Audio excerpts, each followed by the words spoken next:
Since ko naman katalig ngayon.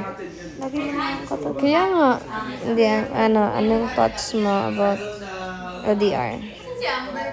Kung sakali magiging tayo, tapos LDR tayo.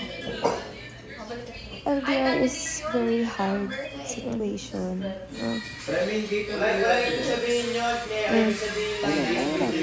Mahirap. Kasi, first of all, yun nga mahirap. Second is, yung time nyo, kung gaano kalayo, ibang bansa ba yun?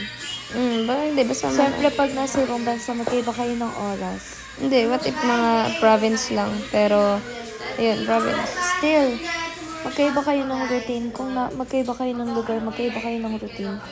So, isa sa magkukulang dyan is yung time talaga. May tanong ako. Paano kung